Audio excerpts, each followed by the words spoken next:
so grateful that you're here. And if I could, let me pray real quickly before we jump into this. God, we're grateful for the people who have gathered, for the people who will watch this later, for people who care about middle school kids. And I just pray that this time would be fruitful and encouraging to each of us, whatever our role is. And we thank you for Marco joining us. We pray that in Jesus' name.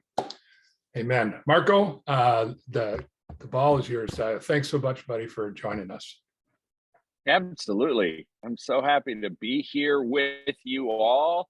I think maybe being with a group of youth workers is probably my third most happy place. First is with my family. Second is with a group of junior hires. But being in a room full of adults who care about middle schoolers, man, it's good stuff. So I see a bunch of good friends on the screen, people that I know well, and a whole bunch of people that I would consider family in a much broader sense. Of course, theologically, but also just in terms of our shared commitment to this awesome ministry. I love middle schoolers. There's so many reasons. I could do a whole nother 45 minutes on all the reasons that I love working with middle schoolers. I've been involved with middle schoolers for 40 years, my entire youth ministry career, one might say, and many of those were as a full-time junior high pastor. These days, for the last 24 years, I've been a volunteer in the middle school ministry at my church. I'm currently a sixth grade guys small group leader, and I was leading them just last night as we are working through a curriculum that's Genesis to Revelation, 32 major stories of the Bible, and we're in the Jesus part of the story now. So it was last night was understanding what it means that Jesus is king and focused on the triumphal entry. So I don't know. I might reference some of my small group. Sixth graders, I will acknowledge, are of the middle school years, they're not my favorite. And I very much kind of feel like being a small group leader with sixth graders is laying the groundwork, because I'll be their small group leader for 3 years. I'm hoping that I'm laying groundwork that will be very fruitful when they're seventh and eighth graders. Okay, we don't have a ton of time, so I'm gonna stop babbling and dive in. And we've called this What Every Middle School Ministry Youth Worker Needs to Know, or something like that. And I want to start and spend a pretty good chunk of our time on understanding them, because just over and over again, see how critical it is, how my deep understanding of the uniquenesses of middle schoolers informs everything I do with them. By the way, I'll end up using junior high, middle school, young teen, maybe some other terms interchangeably. So don't get hung up on those. They mean very little in our world anymore. They used to mean something more, but they really don't. So I'll use this interchangeably. So here we go. If you gave me one word to describe middle schoolers, I would have to use the word change. Their lives are all about change. It is what they are marked by. Technically, it is the second most significant period of change in the lifespan of a human being. The first most significant being birth to 2 years old. However, I think I can make a pretty good case that the middle school years are the number one most significant period of change, because infants don't realize that they're going through change. And the self-awareness, at least subconscious self-awareness, that middle schoolers are experiencing about the changes they're going through just takes it to a whole nother level. So we're going to talk briefly about 5 areas of change that middle schoolers are going through. I'll tell you right now, those are physical, cognitive and intellectual, emotional, relational, and spiritual. So let's unpack those briefly one at a time. The physical changes that middle schoolers are going through are kind of obvious. It's what most of us are familiar with. Even if you don't have anything to do with middle schoolers, you're probably aware of that, right? In my sixth grade guys group right now, I have a few guys who are clearly prepubescent and they look like fourth graders. And I have one guy who is 2 to 3 times the size of the others. And man, that difference, it's not just an observation, it plays in at a practical level all the time in the work that I'm doing with these guys, right? The big guy is aware that he's larger, and he likes to be silly to try to get attention. And because of his size, it's really easy for the little guys to interpret that as bullying, even though I'm quite confident that is not his intention at all. And the little guys see themselves and are starting to understand their identity, and their self-perception is often starting to be formed even in that relationship with the other guys. So the physical changes, it's much more than sexual development, but it includes that. All kinds of good and scary and wonderful and terrifying changes, from growth in height and changing body shape. Voices are dropping not only in boys but in girls too, and sexual development, and hair growing in places they never knew they were going to have it before, and all kinds of physical differences. Clearly, we see this. They come into our ministries as 6th or 7th graders, and they move on to high school at the end of their 8th grade years, and they just look very, very different. Now, if you think about a time in your life when you experienced a significant change, maybe it was starting as an adult. It might be that you started a new job, or got married, or moved to a new location, anything like that.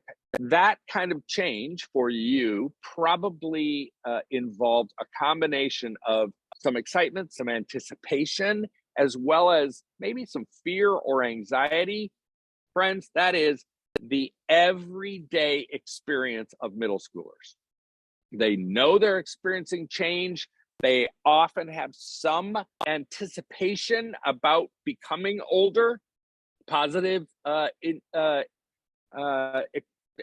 expectation, but there's also all kinds of insecurity and questions and fear that's taking place for them in the physical change. But it's not all negative. Some of it's positive. Here's a funny little story from my own memory.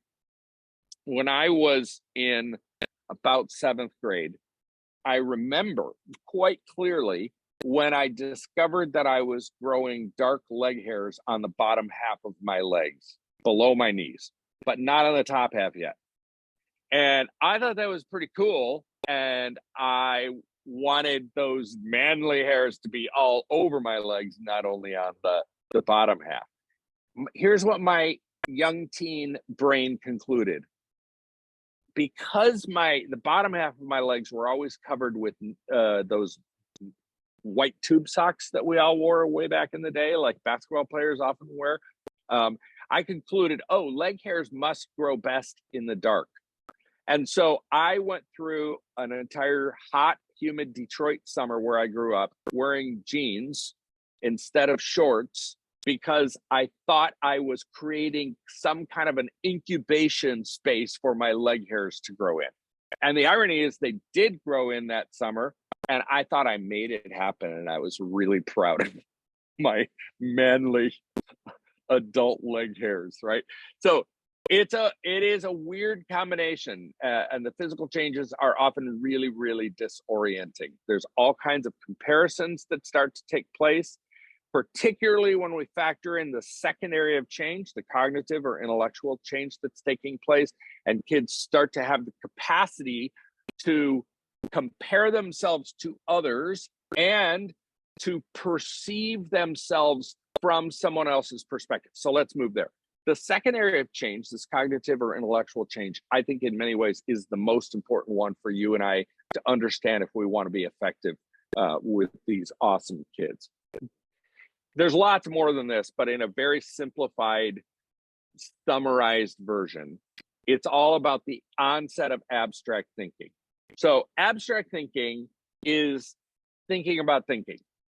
But abstract thinking provides it provides a whole bunch of new abilities, but the two maybe most important are speculation, the ability to wrestle with what if and why questions, and third person perspective that I already mentioned, which is seeing yourself from somebody else's point of view, or seeing somebody else from somebody else's point of view, or even considering an idea from somebody else's point of view.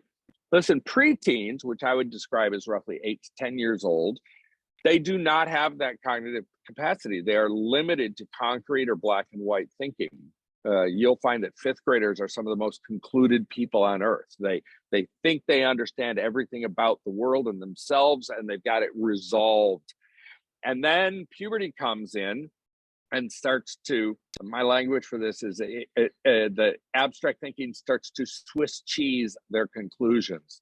I remember back in the day, one of the gurus that certainly I listened to about middle school ministry was a guy named Wayne Rice. Wayne had co-founded Youth Specialties and was kind of the godfather of working with middle schoolers. And Wayne used to say that puberty comes in as like a tsunami and wipes out all that conclusion. I've come to see that it's not a tsunami because it doesn't happen all at once. The questions and the holes that are created in their conclusions happen gradually over a period of years.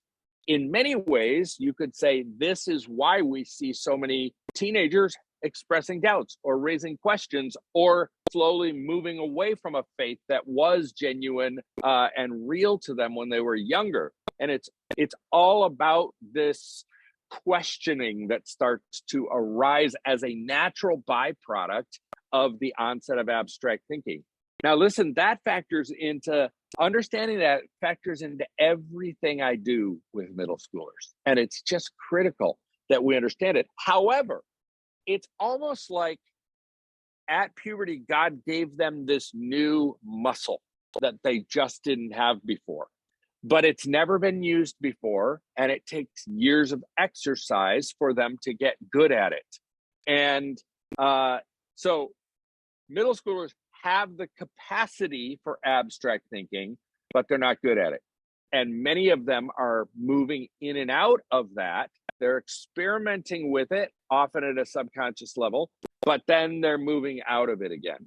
And so it's really critical that if we're teaching abstract stuff, that we check for understanding, that we ask questions, and that we take them to the shores of speculation and invite them to use that speculation muscle. I'm convinced that you and I can play such a really critical role in their development and even in the development of a robust, vibrant faith that will last beyond their teenage years if we help them exercise their speculation muscle. We need to remember this is not a sign of brokenness. A question that I often ask youth workers is, do you see teenagers as a problem to be solved or as a wonder to behold? And what I see so often is that the vast majority of people think of middle schoolers and teenagers in general as a problem to be solved, and that they're broken and incapable. And when we look at something like their sketchy or spotty use of abstract thinking, if you view that through a problem to be solved or a they're broken lens, then that has problematic results in my thinking. If we see it instead, if we anchor it in God's beautiful and loving creation intentions, then we see that this change, which sometimes results in bad behavior, but the change itself is a good and beautiful part of God's loving creation dream. And that really changes my perspective. Just last night, I asked in my small group, I asked near the end, one of the most important reflection questions that I had prepared, kind of a question of inference. Okay, if Jesus is king, then, that kind of a question. And one of the guys, Dresden is his name, Dresden instantly lit up. And I thought, oh, this is going to be good. And I assumed Dresden was going to have this awesome answer. And instead, Dresden said something, I don't even remember what it was. It was totally off topic, which I'm sure you've had plenty of teenagers do that before. Now, if I saw Dresden as going through a process that was a reflection of him being broken, that would cause me to respond differently than if I see that the weirdness of his responsiveness is very connected to the good, beautiful, and loving changes that God has intended for Dresden to go through. Then that allows me to respond in a different way. Okay.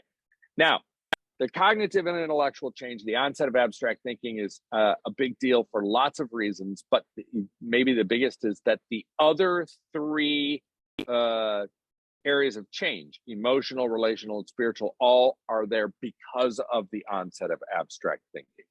So, emotional change.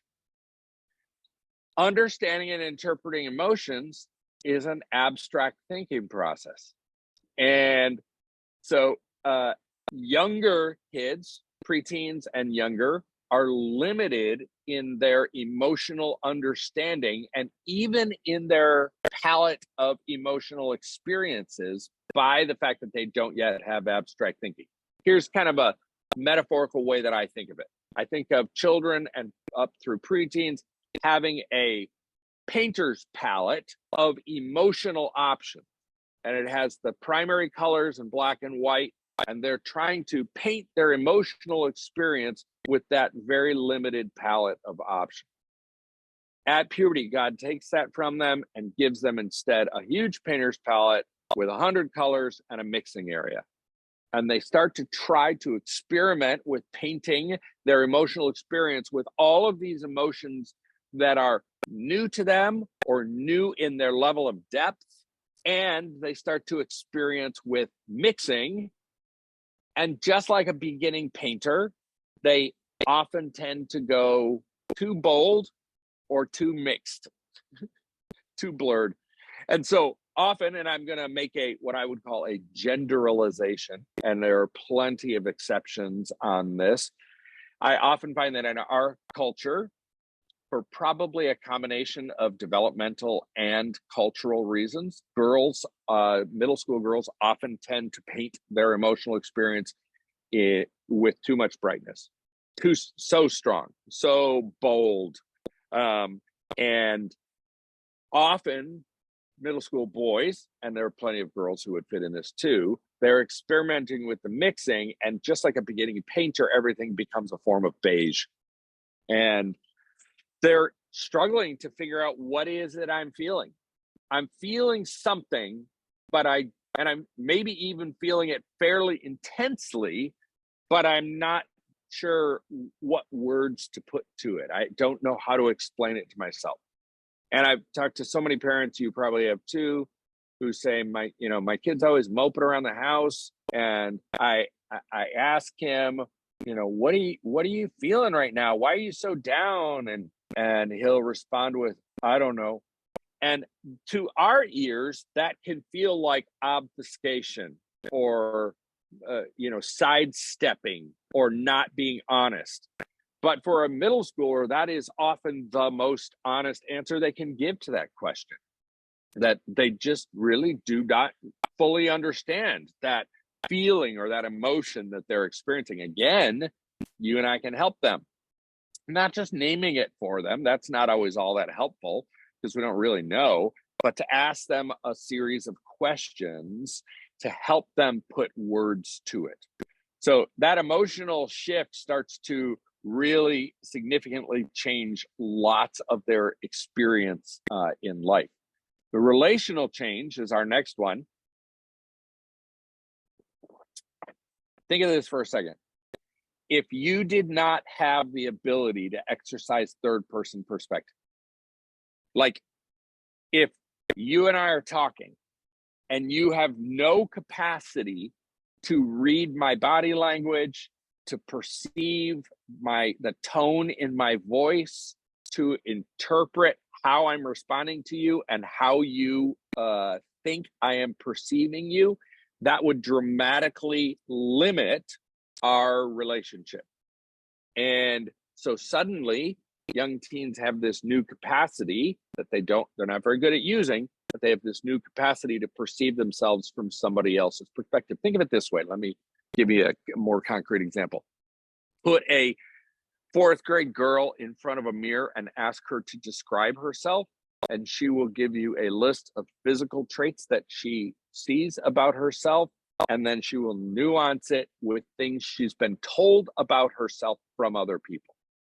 Put a 17-year-old girl in front of a mirror and ask her to describe herself, and you will get a very different kind of description. One that is mostly about her self-perception, informed by what she thinks other people think of her. And that's all because of this shift that's taking place. So what I find at the relational level, and again, this is a simplification, but preteens and children tend to form friendships primarily based on proximity. You and I are friends because we live near each other or spend a lot of time in the same place. Young teens start to form friendships in the way that you and I do as adults, and instead of proximity, it's based on affinity. You and I are friends because we like the same things or because we share the same values. Not only is that a new way of forming friendships that young teens are trying to figure out through experimentation and often failing at, it's also an upheaval from the old way. And so it's very normal that we would see young teens moving from different friend groups to different friend groups, trying out how this works, but also experiencing loss of friends that were formed in childhood that are not sustainable anymore because it was only based on proximity and they don't have that affinity stuff. It's super, super common. I find another generalization. I find that teenage girls often form friendship groups of 2 or 3 girls. It's often difficult for teenage girls to form a friendship group of 4 or more. And often if it is 4 or more, it'll end up splitting into 2 and 2 or 1 and 3, where one gets voted off the island or chooses to leave.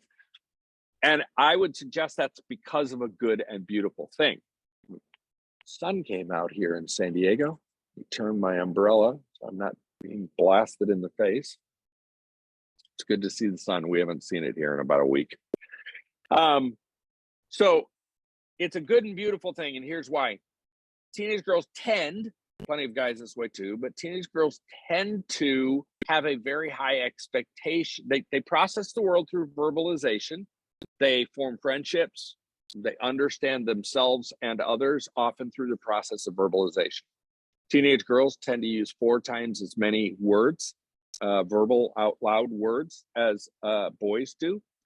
And it's critical for them. So they form smaller friendship groups normally because they have a high expectation of loyalty and vulnerability and that kind of intimacy that is often the basis of the friendship, let alone the expectation of the friendship, that is difficult to sustain with more than just 2 or 3 people.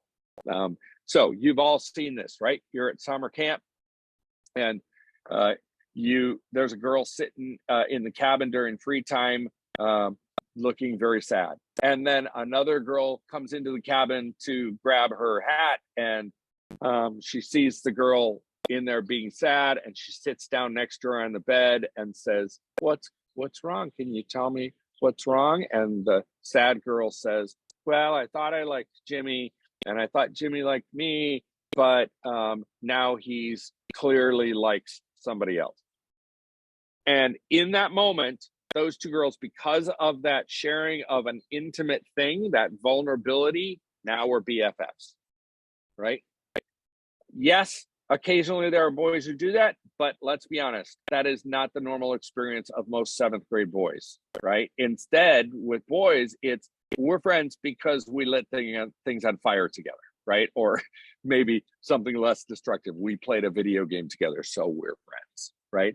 So with girls, it is that sharing of something vulnerable, something intimate, using words together. And with boys, it is often, and I would suggest again that I think this is both some developmental things, some brain things, as well as some cultural expectations and norms. Boys tend to form friendships based on doing things together. And so they end up forming often these affinity groups, kind of like a wolf pack, man. We are the guys who, and they define themselves by this external thing that they do together. We are the guys who listen to this kind of music, or we are the guys who played this video game, or we are the guys who skateboard, or we're the guys who are into chess. Whatever it is, it's usually an external thing that they do together. Listen, this is instructive for us. Most of our youth groups are wired for dialogue, and that's really, really critical for faith formation. So I'm not suggesting we don't do that. It is nice that that wiring for dialogue also helps girls form friendships. Remember, middle school guys need to do stuff. And when you do activities, or even play games, or you do a missions trip, or you do anything that is doing stuff, that is providing a developmental opportunity for young teen boys to form friendships. And I find more and more that while there are definitely some loner girls who have had a hard time figuring out how to form friendships, it's more common with boys. And I think some of that is because they're so developmentally behind their female counterparts. Boys tend to be about a year and a half behind girls on all areas of development, including their use of abstract thought, which has developmental, I'm not going to call it a delay because it's normal, but it is, they're behind girls. And so we need to be intentional about offering teenage boys opportunities to do stuff together. Okay. Spiritual development. Directly tied to the onset of abstract thought. Listen, I would say, I want to say everything, but I am prone to hyperbole. So maybe almost everything that we talk about at church is all abstract stuff, man. I mean, there's maybe a concrete thing in there or two. Hey, Johnny, stop doing that. That might be a concrete thing, but in general, all of the faith stuff that we talk about, what does it mean to be a follower of Jesus? Wow, what an abstract idea. For a concrete thinker, they're perceiving following is walking behind someone, right? And so, again, remember the capacity is there, but they're not good at it. So we need to help them. We need to help them exercise that speculation muscle. Listen, I love, I think it's a Frederick Buechner quote about doubt. He says, I'm going to paraphrase, I'm not sure, I'm not going to get it exactly right. He says something like, doubts are not the opposite of faith. Doubts are the ants in the pants of faith. And if you do not have doubts, and if you're not wrestling with doubts, then it's difficult to move to a place of vibrant faith. So we need to stop seeing doubt as somehow the foe of moving toward a good faith. I would suggest to you it is normal, and I want to say that it's good. It's not good if they're not addressed. Ignored doubts aren't helpful. In fact, erode faith. But asking questions and expressing doubts and then wrestling with them to replace a formerly concrete idea about faith with something that is more abstract and more robust is exactly the ministry that you and I need to be a part of. Let me set this in a case study example, a fictitious one. Johnny grows up in your church. He's a great kid. He's got a wonderfully developmentally appropriate faith for a preteen. And his faith is kind of cobbled together by a whole bunch of sources. And a lot of that is what his parents have said and modeled. Some of it is Sunday school class and other things he's picked up from church. Maybe there's a little bit of Bible reading in there. All these things have informed Johnny's collection of faith bits. Let's say one of his faith bits is God answers prayer if it's not selfish and if I really mean it. Okay. That would be a 7th grade way of framing that, right? And then Johnny's favorite uncle is diagnosed with inoperable cancer and given about a year to live. And Johnny remembers that Sunday school lesson about having the faith of a mustard seed and throwing a mountain into the sea. And Johnny concludes without anybody telling him, oh, if I pray every day for my uncle, then God will answer that and take that cancer away. Now, this is all good and beautiful. We want Johnny to believe this, right? So I'm not disparaging that, but you and I both know that's not always how it works. And 6 weeks later, Johnny's uncle dies after Johnny's been praying, and that's where the Swiss cheese hole in Johnny's previously concluded belief about prayer emerges. Hopefully, Johnny has someone, a parent, you, someone who can come alongside him, help him elevate that question from subconscious to conscious. Listen, this is one of the differences of working with middle schoolers and older teens. Older teens are often able to articulate the questions that they're having on their own. Young teens often don't quite have the capacity to articulate it. So it comes out in other ways. So instead, it comes out the next time Johnny's at the dinner table or in his small group and someone asks him to pray, and he says, I think prayer is stupid. So instead of Johnny realizing he's having questions about the efficacy of prayer, he's expressing it in another way, and you and I need to be curious about what that might be rather than shut him down or judge him or shame him. So we come alongside him and start to ask questions to elevate that into a question that can be wrestled with in light of scripture and experience, right? And you guys, this is such a beautiful, important role for us to play, to come alongside him. Hopefully his parents are doing that too, but Johnny needs people like you and me in his life too. Johnny has 3 options at this point. He can either say, well, prayer doesn't work, so I'm going to reject it. And bit by bit, Johnny rejects different little elements of his belief set until the point where there's not enough there to be sustained. And this is the simple reason why so many older teens and young adults walk away from a faith that was real to them when they were younger. Second option is for Johnny to say, well, it didn't work, but it's all I have. So he holds on to that concrete, childish, not childlike, but childish faith bit. And this is why so many of our churches are full of adults who have some kind of moral code and kind of a simplistic faith, but not one that informs their daily living or leads to a vibrant life. Johnny's third option is to elevate that abstract question to the surface and wrestle with it and replace it with something more sustainable, which is going to be necessarily abstract. Okay, I only have about 10 minutes left on my time, so I need to burn through some stuff here. Let me give you a couple axioms. Young teens are not little adults or big children. They're in transition.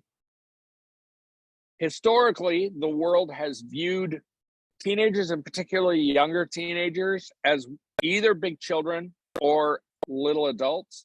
We are in a time right now, a stage of history, you could say, where the pendulum has been swinging toward more and more, big fancy word here, infantilization of teenagers and even young adults, treating them as if they were children. And I just want to say they're both. It's not a moment in time when they go from being big children to little adults either. It's an overlapping transition. And with middle schoolers, one of the things that I just find beautiful and wonderful about them, and other people would understandably find annoying, is that they are still kids in lots of ways, and they are starting to become adult-like, apprentice adults. 2 of my guys are obsessed, my 6th grade guys are obsessed with girls right now. It's an indication of their budding sexuality. They think that both of them are playas, their term, because they talked to a girl. So we share highs and lows. We call them happy crappies. And at the beginning of our small group, every week, one of them will say, well, my happy this week is that I talked to this girl. I'm a playa. Right? So you can see in that there's a both and, right? It's both childlike and budding apprentice adult starting to happen. Another axiom, this one's so critical. Young teens want to be treated like adults, but have the opportunity to act like children. I'll say that again. Young teens want to be treated like adults, but have the opportunity to act like children. This is because they are in this developmental transition period. And if you wanted to be treated one way, but have the opportunity to act another way, we would call that hypocrisy. With young teens, the psychological term is apparent hypocrisy. It looks like hypocrisy, but it's not. It is merely an indication of the fact that they're still in transition and their beliefs had not yet caught up with their behaviors. I also am committed to seeing that as a positive rather than a sign of brokenness, because I believe that it is part of God's loving creation intention for the change that young teens are going through at this stage of their life. Okay. I believe that when we're going to think about programming for middle schoolers, great middle school ministry always takes place at a three-way intersection. That three-way intersection, these are not fancy terms, as you are quickly going to find out. The three-way intersection is feeling stuff, doing stuff, and saying stuff. Okay? Those three have to be programming priorities for us. Feeling stuff, it needs to prioritize a ministry where they experience belonging and safety, because we want to create an environment where they're able to explore who they are, and particularly who they are in relationship with Jesus and relationship with the church, but also in relationship with others. And that requires a commitment to meaningful places of unconditional belonging. That's not always easier. It's easier said than done. Got a kid right now named Grayson who's really, really challenging for me. And it's easier when he does not come to our small group. But I am committed to our small group being a meaningful place of belonging to Grayson. And that has programming and action implications for me as the youth worker and as a place of safety. Some of the other guys are a little scared of Grayson, and so I need it to be a safe place for everybody.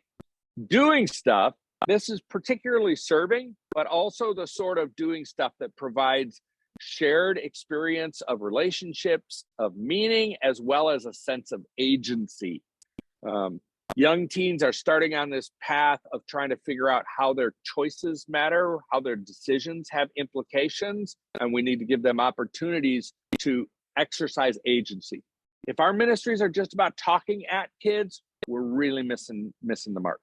We need to give them opportunities to use agency, to use their choice. And then saying stuff, shorthand on this is that research has shown us in the last, I'll say 15 years, that if teenagers don't verbalize what they believe, they're not going to be able to hold on to their faith. It's absolutely critical. In fact, I've come to say that verbalizing belief, particularly with young teens, is a higher priority than the accuracy of the belief. I am pro-accurate belief. I am pro-orthodoxy. But my priority in programming a ministry with middle schoolers is getting them to verbalize what they believe, even if it's wrong. Okay? Last night in my small group, one of my guys, he had a month ago said, apropos of nothing we were talking about, I'm bisexual. And it was not what we were talking about. I followed up and had a chat with him later about what was going on. Last night, same kid, apropos of nothing we were talking about. Well, no, it kind of was. I was having them identify the first three edicts that they would pass if they were king, because we were setting up a discussion of Jesus as king. And one of his was, I would get rid of all LGBTQ people because God hates them. That's what he said. And it was such a left turn from what we were talking about. I said to him in that moment, hey, you and I need to talk about that a little bit more. And I made a mental note that I need to follow up with him rather than having a long discussion in that moment, because it really was off topic for us. But it's critical for him to verbalize his beliefs, even if they're wrong.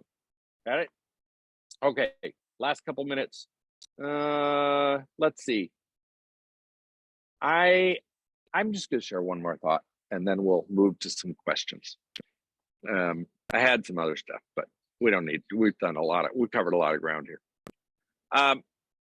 Don't forget the value of fun. Fun is not an unspiritual value. And it's not simply a manipulative tool that we should employ in order to get to the good stuff of middle school ministry. God is the inventor of fun. God made tickle zones on our bodies. God made our mouths to involuntarily turn up into a smile when we find something humorous or lighthearted or whatever. So we need to honor fun as holy. Now, it can be destructive, but it is part of the language of middle schoolers, and it's critical that we leverage that and we go there in service of the gospel. Okay. Whew, that was kind of fire hosey. And so thank you for listening for this long. We're going to take some questions now. Rebecca, are you going to choose questions and ask me? I don't remember how we're going to do this. Sure, I can do that. Let's see. Abby says, how can we add more fun to our programs? Oh, there's so much we can talk about. I will say, as a little bit of sidebar, I don't mean this as self-promotion, but my little podcast, which is called 5 Minutes with Marco, I did an episode on how to add fun to your ministry a few weeks ago. So you could find a 5-minute answer to that question if you look back a few weeks in that. I think of fun as like something. I've got a giant syringe and I want to insert fun all over the place. So of course that's with some intentional programming and planning for activities, whether it's games or whatever, that will be fun. But it's also in the approach to the questions we ask, that some of them have some levity to them, and that we see that as a value. Some of it is honoring a kid who says something funny by acknowledging that you thought it was great. I had that happen last night. A kid said something really funny that was totally off topic, and I moved on by saying, that was really funny. It totally cracked me up. Now, let's get back to what we're talking about, right? So there's lots of ways to add fun, but the primary thing is to just see it as a spiritual value in your ministry. Mm-hmm. Nikki's wondering about her middle school youth group is only boys. So do you have suggestions for engaging them during teaching time? Whew.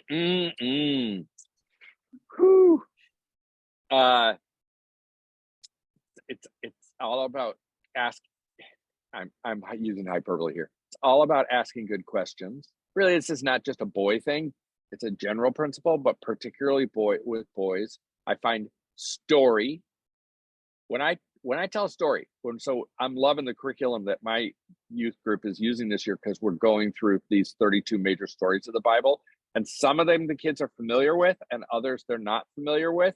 When we're looking at a story, or when I tell a story from my own life, they stop talking.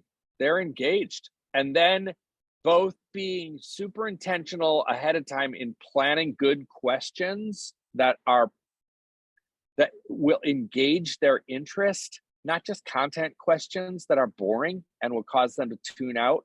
I try to stay away from didactic questions that are just yes/no questions. If I have a yes/no, I'd rather create it as a continuum and have them move their bodies right? To a yes over here and a no over there, or use their thumbs, yes here, no there, and you can be anywhere in between. I find that a lot of my guys are very unwilling to fully commit to this or this, and they like that they can do. So it's about adding to the repertoire of the kinds of questions and activities you use that will heighten engagement. Yeah, Marco, I would add, I think what you said is that sometimes fun is not a concrete example of fun, but an attitude behind whatever's going on, that they need to know you're enjoying being in the room with you rather than you're suffering through the time with them, and then you can use your own personality style to make that work, whether you're extrovert or introvert, but they gotta know you like being with them and in the room with them. Mm-hmm. Yeah. And it's not that everything should always be fun, right? There are topics that are not very fun, and we shouldn't minimize them by trying to make a serious or dark topic something fun. Yeah. The question, Marco, that just came up is, and I hear this a lot of churches have middle school and high school kids in the same room.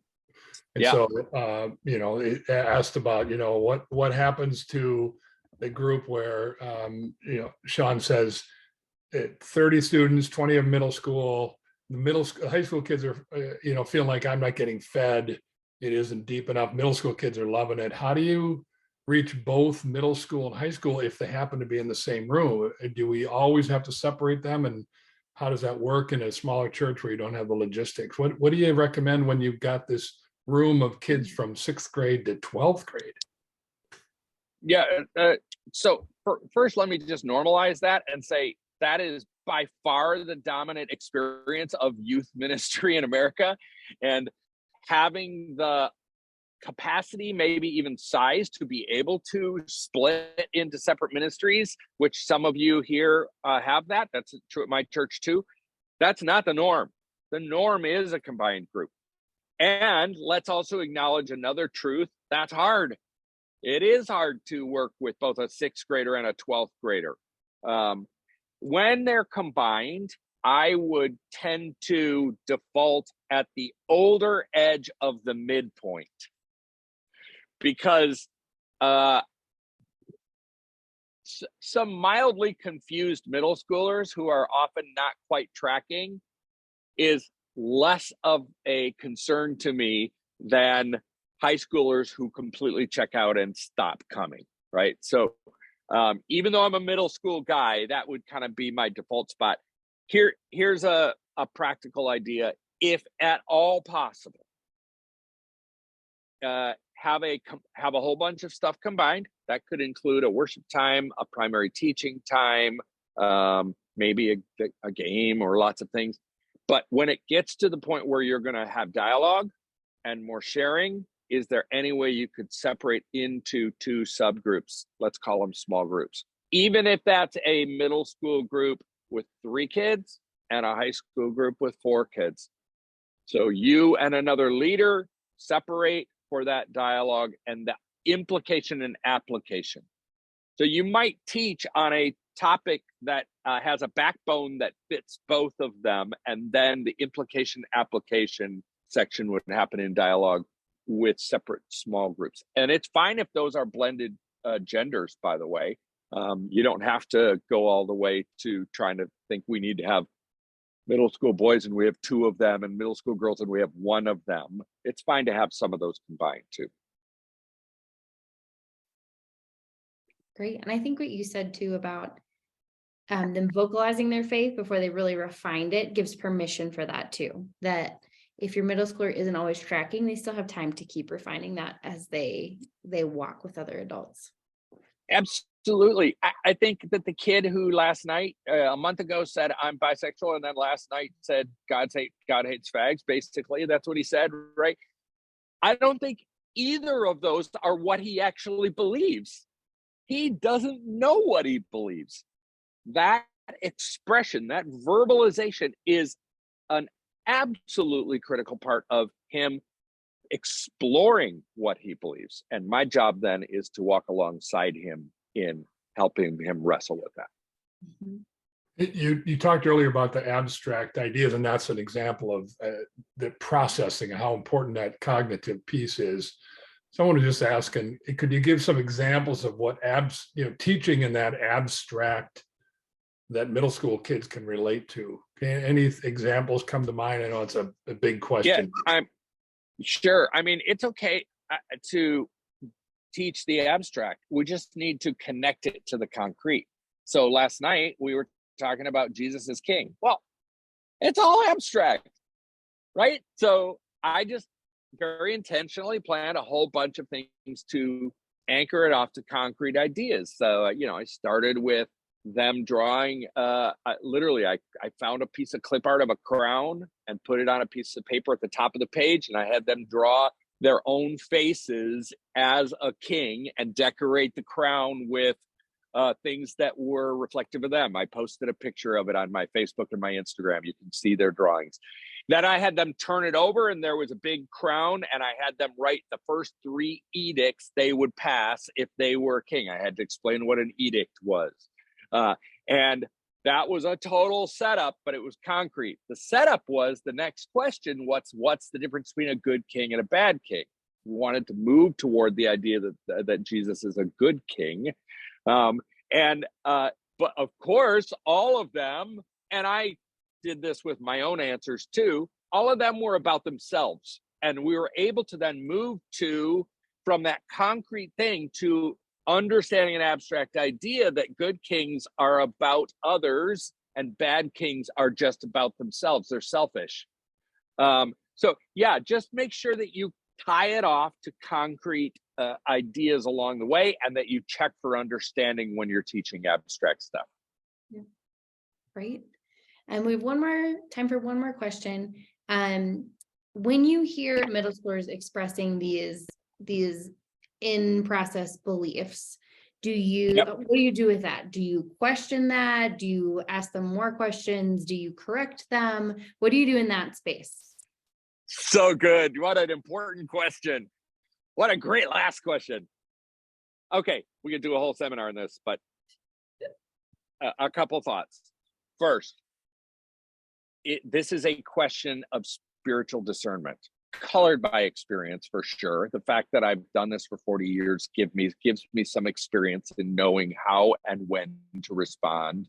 But it is primarily a question of spiritual discernment for me in that moment, because when a kid says a comment or a question that is off topic, or expresses a belief that is inaccurate in some way, in that split second, I am trying to discern with guidance from the Holy Spirit, is that a distraction that I should move past in some way, or is following that rabbit trail going to lead me to the GUI Center of Youth Ministry where things get really good, or where our small group is really supposed to be tonight?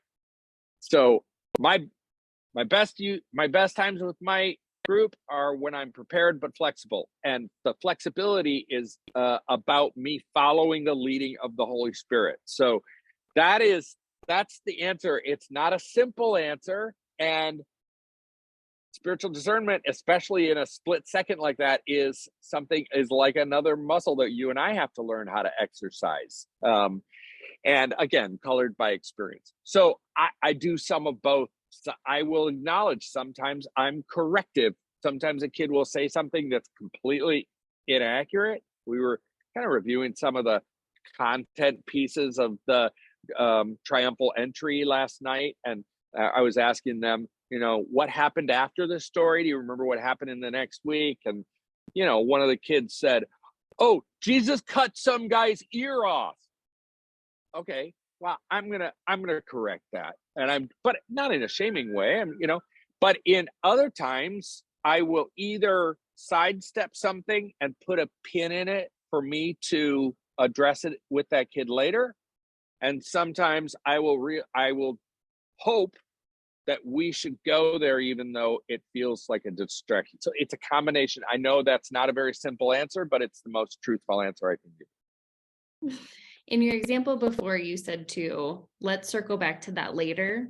And I think that's a really helpful phrase because that gives you time as the leader to pause and figure out where's the urgency coming from. Is it our discomfort with what they just said?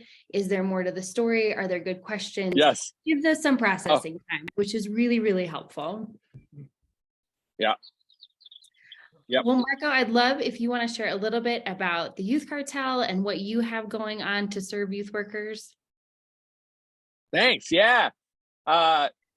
Youth Cartel, we are a little bit of a publishing house, but really our sweet spot is our year-long coaching program that is not a skill training program. It's really about developing leadership in and self-awareness and depth of thinking in youth workers.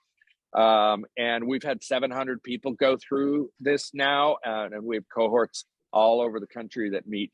They meet 6 times over the course of the year. We are one person away from filling one in Denver. We are one person away from filling one in Northern Indiana.